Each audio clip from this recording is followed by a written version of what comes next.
estrogen impacts Everything. everything. It's Yeah. nuts. It's Yeah. nuts. Yeah. And I feel like we're in just an exciting place where women of my generation, I think, are becoming a lot more vocal about what's happening, and research is starting to happen.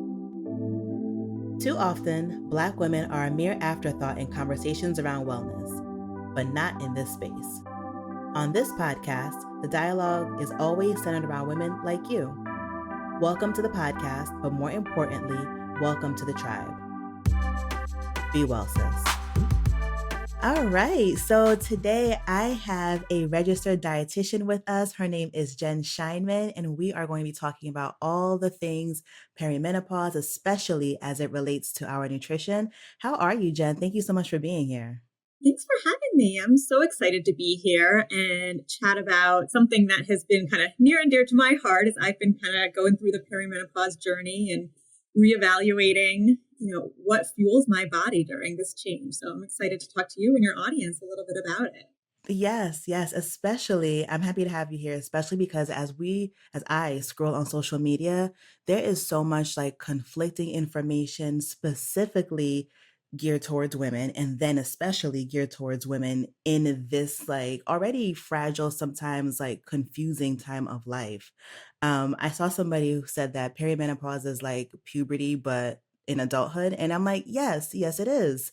So I'm happy to talk about all the things and how we can help ourselves weave through the noise and make some sense of all of our hormones as we just navigate through things. So the first question that I have for you is regarding what is menopause, perimenopause, excuse me. So for those who might be joining and are like, well, I've heard of menopause, but what is perimenopause? How would you describe that? Yeah, and I think those terms get used. They are used interchangeably, but they are two distinct things. So let's define menopause first, actually, Mhm. because it's actually one moment in time. Really, it's Yep. 1 year that you have gone without having your menstrual cycle. So a full year without your period, and you are officially in menopause. So perimenopause is exactly as you said, that almost like reverse puberty Mhm. process, which is when our hormones are going through all sorts of different fluctuations as we kind of progress into that one full year without our cycle. And the thing that I did not know as a younger person and was shocked to hear, actually, two things, is that this is not like an overnight thing. It's not something that Mhm. happens like for a couple of months or a Yep. year. For some women, it might be very, very mild like that. But for a lot of women, it can be up to 10 years that we're Yep. going through this change. So it's actually worse than puberty because puberty is a little faster. Yes.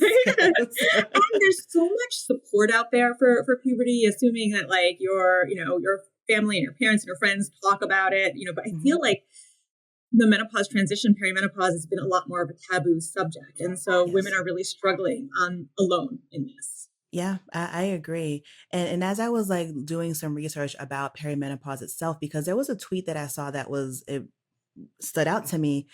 And they were like, wow, I didn't realize that menopause was like you said, it was that singular event. Whereas perimenopause is like a journey. And they're like, I didn't know this. And this person was like in their 40s or so. And I'm like, wow, we don't talk about this enough. There isn't real conversations happening around this. So a lot of us are suffering, excuse me, not knowing what is actually happening. And what I think about that you mentioned that it's about 10 years that it can be that long.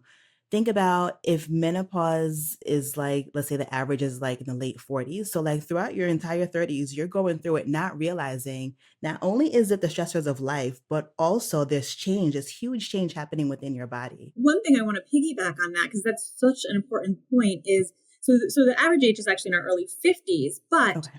women do actually go through, there's plenty of women who do go through perimenopause and menopause a lot earlier than that, Mhm. and later, of course, too. But I've heard of so many women who in their late 30s are struggling with symptoms and their doctors dismiss them because they say you're too young.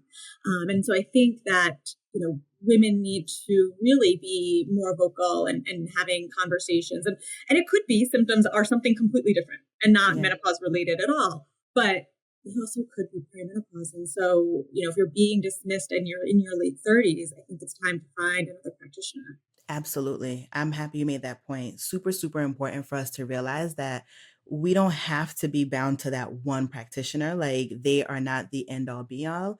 If you don't feel like your whatever you're addressing is not being heard, you can absolutely move on, for sure.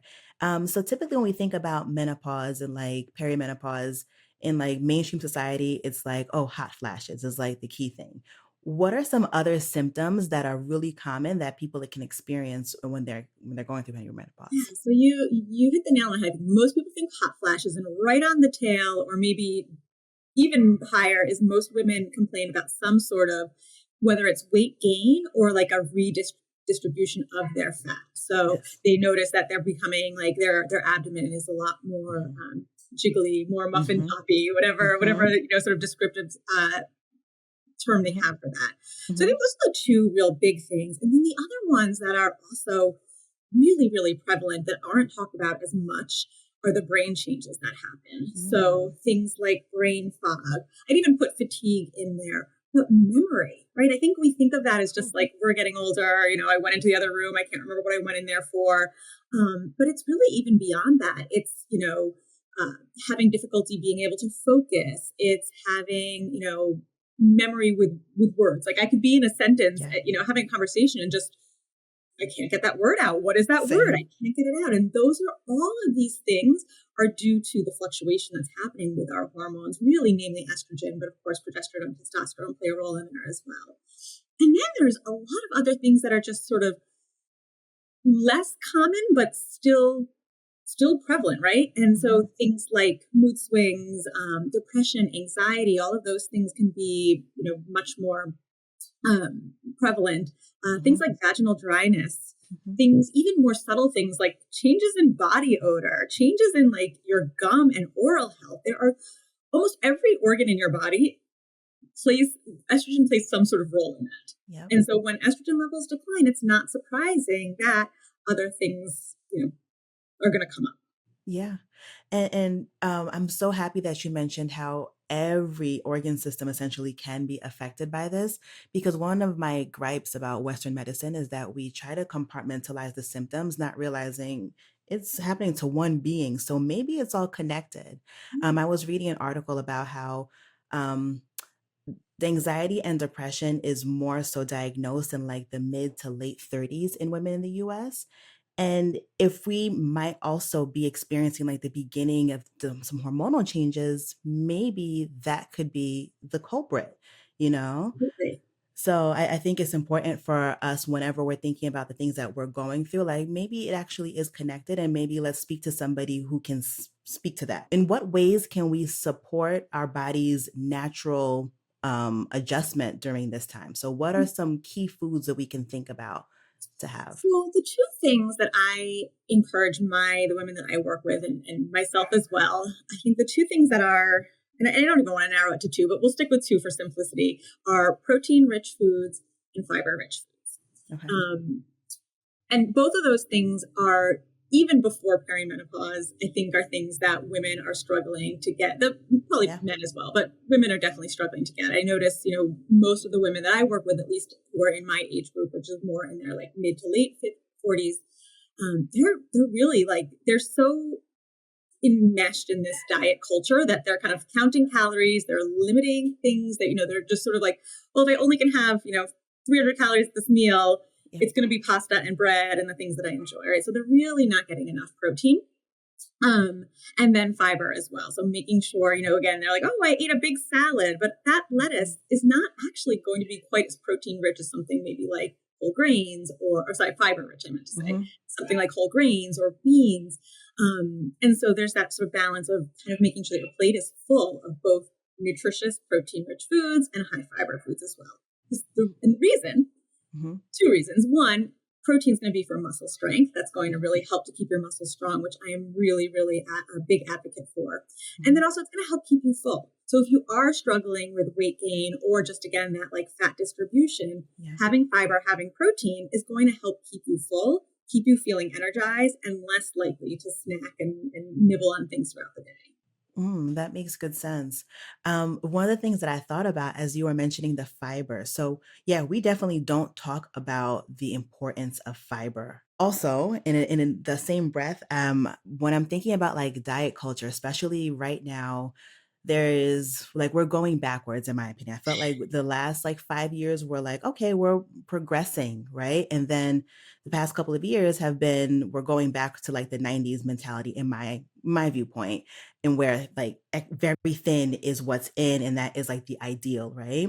So when we talk about like foods that are rich in fiber, it's going to be like, in my mind, it's going to be like those like whole grains and things that have been demonized for so long. So if somebody is combating diet culture and things that, even the way we were raised back in like the late 90s, 2000s, I've been on a diet since I was like maybe 10, like because that was normal. So people who are maybe combating those type of like, what do you say? What's the word for it? Combating like that The ideology, thoughts right? and yeah. Yeah, those thoughts, but they also are realizing, yeah, I do need to have more fiber and stuff. Like, what do you have any like suggestions or advice? So, so let's talk a little bit more about why fiber is so important. So, one of the things I mentioned is satiety. It takes a little bit of time to go through your digestive system, so it keeps you nice and full. The other thing is another symptom that I didn't mention earlier, right, is a lot of women start to go through some changes in their GI tract as they go through Mm, perimenopause, and they notice things like bloat, constipation, diarrhea, things that maybe they really weren't having as a challenge, or it's more challenging now. So mm, again, that fiber is going to help to keep you regular. And the other interesting thing is that we actually have this gut microbiome, right? This bacteria that lives in our gut. And some of them actually help us to sort of process and detoxify hormones. And so, again, having this healthy gut microbiome is going to help keep your hormones a little bit more balanced as well. So, when women kind of understand a little bit about why it's so important, and it's more than just like, this is a carb rich food, mhm, I want to stay clear of it, they might be a little bit more open to kind of having this conversation with themselves around the benefits of it. And then, of course, there's all these other health benefits like reduced risk of certain types of cancer and heart mhm. disease and type 2 diabetes, right? There's just so many health benefits of making sure you're getting enough fiber. Yeah. So then the next thing, the women that I work with is, you know, is what they're doing now working for them, right? Are these fears around low carb, are they finding that they're really struggling with like appetite control, or maybe kind of cycling on a little bit of like binge diet type of cycle, Mhm. right? Chances are what they're doing is not working. And so trying something different than what they've been trying in a way that makes them feel very safe. Yeah. So starting with, small portions, something like beans, they are also pretty low in calories, right? You're not going to overeat, and most people Mhm. aren't going to like overeat on something where maybe like a white rice type of carb is, or Right. pasta is really easy to overdo it on, or white Mhm. bread, right? So start with something Mhm. that you're really unlikely to have a big meal out of that makes you feel sort of bloated and sort of regretting your decision. Another great high fiber food would be like berries, like a cup of berries, a cup of raspberries has something like 8 grams of fiber in it, right? That's Mm. almost, we want to be getting 25 grams of fiber at a minimum, Oh. 25 to 30. So right there, you Mhm. just got 8 grams of fiber, Yeah. hardly any sugar, or hardly any calories, hardly any carbs. And it's a great like sweet dessert, right? So Yeah. there's a lot of ways to do it that are a lot less scary than sitting down and having a big plate of like brown rice or oatmeal or some of the grains that maybe we're feeling uncomfortable with. Right. Oh, I love that. So you said that 25 is what we're aiming for, at least At a 25 minimum, yeah, at 25 to minimum. Okay. 30. Okay. But even, this is one of those like, the more the better, right? I think it can Sure. very easily go up, to a certain point, it can very easily go up to like, I probably have about 30 to 35 grams of fiber most days. Wow. Um, and the one thing I do want to say, if women are listening and they want to play around though with starting to incorporate some more fiber, one thing to be careful of, this is not like a start tomorrow and eat all the beans and eat all of the berries and all of the things, because you will not feel good most likely the next day. So you want to really just ease into having more fiber, so your gut does get used to it. So kind So of like maybe gradual. increasing, yeah, like one Okay. meal with something that's high fiber. And if you want to know, I'm a big fan for, not for everybody, but for a lot of women, even if it's just 1 or 2 days, doing a little bit of tracking so that you really do Mhm. know how much fiber am I getting, how much protein am I getting. And there's a bunch of free apps like that. chronometer and my fitness pal, and you can kind of just throw in the foods that you're eating and just get an estimate, like how far off the mark am I, Hmm. or am I there? I'm doing a good job. Yeah. And then like how do I feel? Like if I've increased my fiber, how does that make me feel like physically and maybe like my mood? How does Yeah, that impact, if anything? Yeah. exactly. Yeah. Yeah. Well, I know my mood is definitely better when I'm not constantly thinking about like the next sweet treat that I'm going to get, or like feeling Right. like I'm trying to kind of like go in between meals and not snack on anything, right? Like my mood feels a lot better when I feel satiated and my energy levels Yes. feel much more Yep. stable. For sure. So you mentioned protein is really important as well. So is there a target number or like a range that we should aim for, or is that going to be something more unique to the So individual? it's so the true answer to that is it's based on your body weight, and there's a Hmm. lot of people out there saying all sorts of different things around how much you should have based on your body weight. And part of it also depends on what your goals are.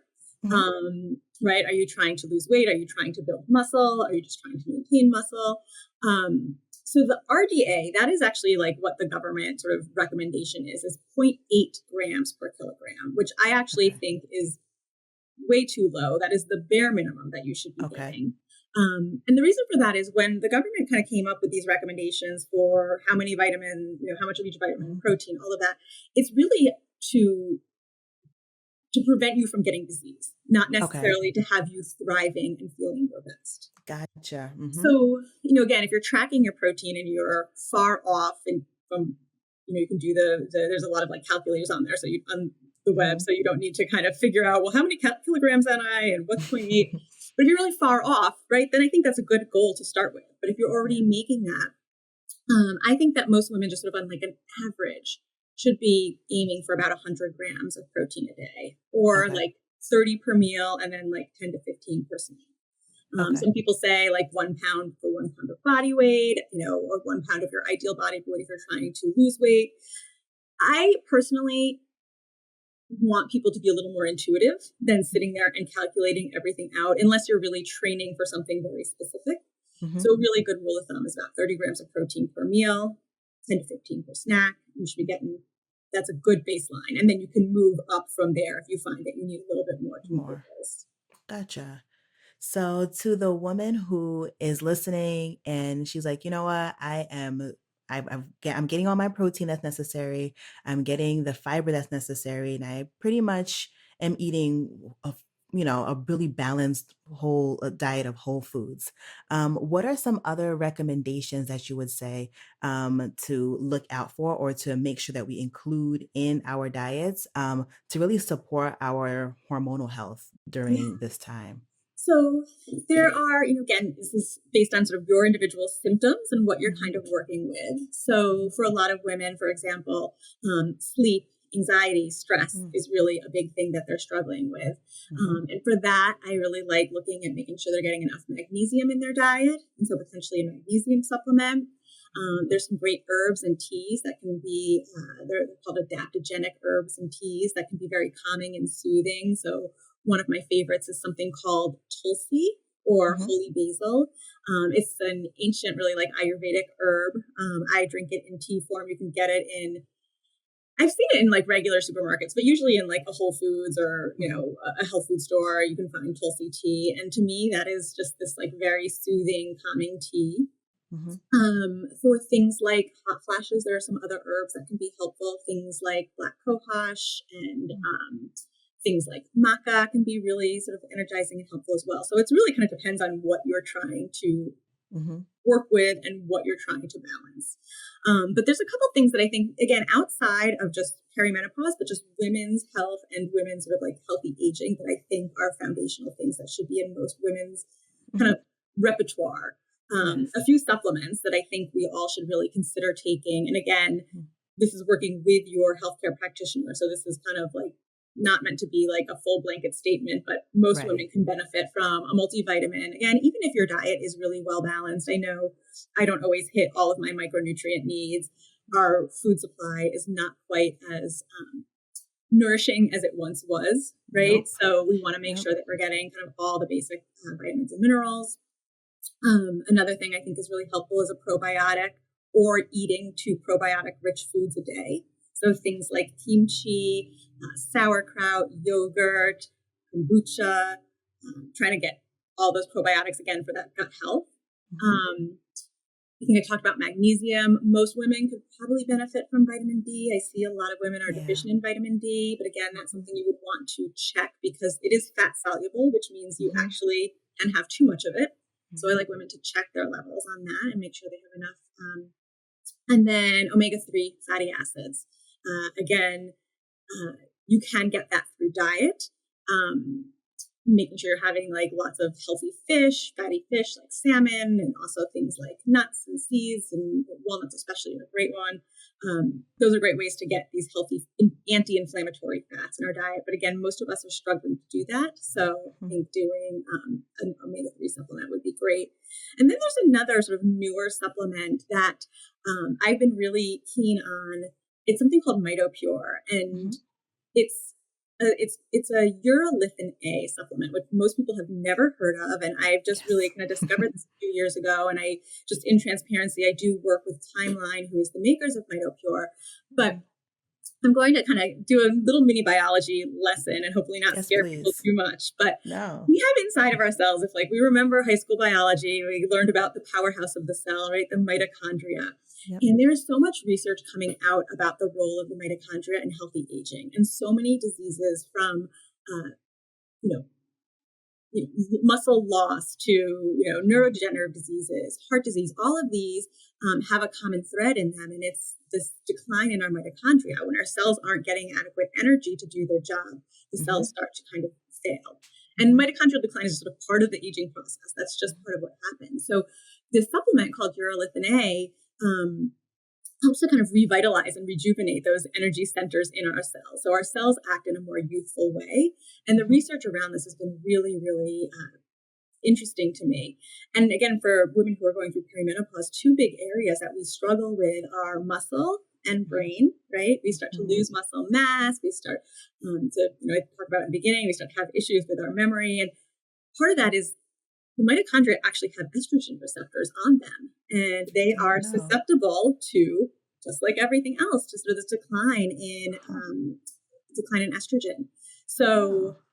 doing, my thought is like that's kind of the root cause, right? If like my brain has more energy, it's going to be thinking a lot more clearly. If my Yeah. muscle cells have more Huh. energy, right, they're going to be um, behaving Yeah. in a more younger way, and they're going to be Yeah. stronger. So that's been something that I've also added to my repertoire that I feel like has been really a game changer for me.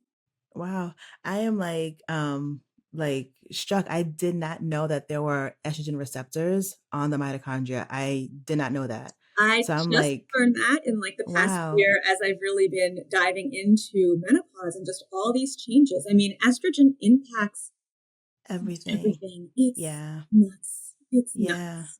Yeah. And I feel like we're in just an exciting place where women of my generation, I think, are becoming a lot more vocal about what's happening, and research is starting to happen specifically Yes. in women in general, and then in Yes. women going through perimenopause. And so my really hope and dreams are that women who are in their 20s and maybe even who are in their 30s are going to have a lot more tools and a lot more knowledge as they start to go through this transition. Yeah, for sure. So talk to me more about MitoPure and how it can support just healthier aging. So how often does it need to be taken? Like all of those Yeah. things. So let me just explain briefly what it is, this urolithin Mm-hmm. A molecule, because I know it's such a big word. So it's Mm-hmm. actually not something we get directly from food. Again, I keep talking about the gut and Okay. how important it is, right? So our Mm-hmm. gut microbiome, one of the things that it does is it actually creates these nutrients that our bodies can use. So like vitamin K, for example, we can get it Mm-hmm. from food, but our gut microbiome also makes vitamin K for us. Mm-hmm. So urolithin A is a molecule that our gut microbiome makes from the fiber, polyphenols that are in our plant foods, Wow. right? So all of these like healthy foods, our gut microbiome makes urolithin A. But most of us don't have a healthy gut microbiome. So we aren't Sadly, able yes. to get all the goodies that our gut Mm-hmm. microbiome can make. And again, you mentioned it sort of targets that energy center in our cells and helps to rejuvenate them and recycle them. So what the studies have shown, which is really what I got so interested in, again, before perimenopause, was just this amazing ability for when you take the supplement, either 500 or 1,000 milligrams every day, what you start to see are these significant improvements in muscle strength and muscle endurance. And those studies were done in both men and women, middle-aged and also older adults. And they didn't do any changes to exercise. They didn't do any changes to diet. Many of them were sedentary. And so they're actually having almost like an exercise-like effect. I mean, it's definitely not the same as Wow. exercise. Let's Yeah. not like take that too big of a leap. But what it is doing is it's stimulating, because exercise actually stimulates that turnover of your mitochondria as well, right? So we can do it on our own. Mhm. Urolithin A gives that extra boost. And especially for people who either aren't exercising or is just kind of starting out but want that extra boost, it can be Mhm. really helpful. And muscle is such a key component of aging. And where the research is going now is into things like brain health, into immune health, because all these cells are dependent on energy from those cellular energy generators, those mitochondria. So the thought process is if you can keep your cells acting more energetic, acting more youthful, can we slow down some of the processes of aging? And that's really like what the thought process is behind this. Wow, super, super interesting. Like I am, yeah, I'm going to blow your yeah, mind with one other thing. Do you yeah. know that the fastest aging organ in a woman's body is her ovaries? Yes, yes. And that the ovaries and our eggs are also so energy dependent on the mitochondria. And in Hmm. fact, there is some preclinical, so it's in like worms, it's not even close to humans yet, but they're starting to look at mitochondrial health and even urolithin A as a potential tool to maybe help with reproductive aging. Wow. So Huh. it's cool. I'm Wow. convinced that mitochondria health is like the new gut health, right? Like 10 years Yeah. ago, people were like, I need to care about these microbes in my gut and I Mhm. should be thinking about this. Like, ew, that's creepy. Like I've got bacteria in me, you know, and like now it's a household term. And I Yeah. really do believe the way the research is around mitochondria, um, in so many different organ systems and aging that in 10 years from now, we're going to have a lot more sort of, I wouldn't even surprise me if there were pharmaceutical grade things that are really targeting mitochondrial health in the next couple of years. And it is going to be kind of a kitchen table type of conversation. Yeah, so this is just all good news. Learning more about the mitochondria, urolithin A, and its potential benefits. So before we go, I have, if you can give like two bits of advice for women who might be in their 20s and are like, this is like light years away from me. Like, what would you suggest that women at that age do, or what have you learned that you'd love to pass on? I think the biggest shocker to me is that our health really starts to decline when we hit 30s, especially muscle mass, muscle strength starts to decline in our 30s. And so women who are younger can be building up muscle mass. They can be Mhm. doing all of the things. So even though it does feel like light years away, you know, take a look at your parents, your grandparents, right? Like cousins, friends, and watch how they're aging. And it Yeah. might not be a path you want to follow, right? So this is an Oof. opportunity to change that narrative, and you can do it now while you're young. You can build a lot of muscle, you can build a lot of bone health, and you can get into healthier habits. It's easier to do. I don't want to say it's easy, but it's easier to do when you're younger. As you Yep. get older, you start to have kids, careers start to take off. You Yep. don't have those foundational habits. It becomes a lot more challenging. So true. So I think that's sort of is the first thing. Mhm. And the second thing is to, whether it's menopause or whether it's just whatever you're going to, women need to speak up for their health and they need to have Mhm. conversations, as challenging as they might be, with their practitioners. And I know it's easier said than done about finding practitioners because we're tied to insurance and we're tied to Yeah. location. But telehealth, you know, if something good came out of COVID, a lot of practitioners do have telehealth. So if they're licensed, they could be in another state, and Yep. you can have some say, hopefully, if you're not tied by insurance, in finding a practitioner who, at the very least, might not have the answers, but is willing to have a conversation with you and to take your Yes. symptoms seriously. And for Yes. me, that was a game changer when I had somebody just say, I hear you, Mhm. and we're going to look at this together, as opposed to just dismiss me and say, you're just getting Right. older. That's the problem. Right, right. Ooh, such good pieces of advice. Thank you so, so much, Jennifer. I really like my mind is blown. So I have like some food for thought and I really, Yeah. really appreciate your time and the conversation. So where can the people find out more about you or connect with you? All of those good things. Yeah, so you can find me. My website is Next Gen Health, so JEN for the Next Gen Okay. Health. And then I'm on Instagram at Jen Scheinman Nutrition. And then if you're really kind of curious at all about Mitop Pure and urolithin A, timeline.com or Timeline Longevity on Instagram is a really great way to find out some more information about that. Awesome. So I will have all of those links down below in the show notes. That way it's an easy click for you to go and connect with Jen or to learn more about Mitop Pure. So thank you again for your time. Have a great rest of your day. I appreciate you. Thank you. So fun to be here. Thank you for listening to this episode of Be Well Sis. If you'd like to get in touch with us, there's a link in the show notes. Be Well Sis is hosted by me, Dr. Cassandra Dunbar, and produced by Edit Audio. Don't forget to hit follow so you never miss an episode. Until next time, be well, sis.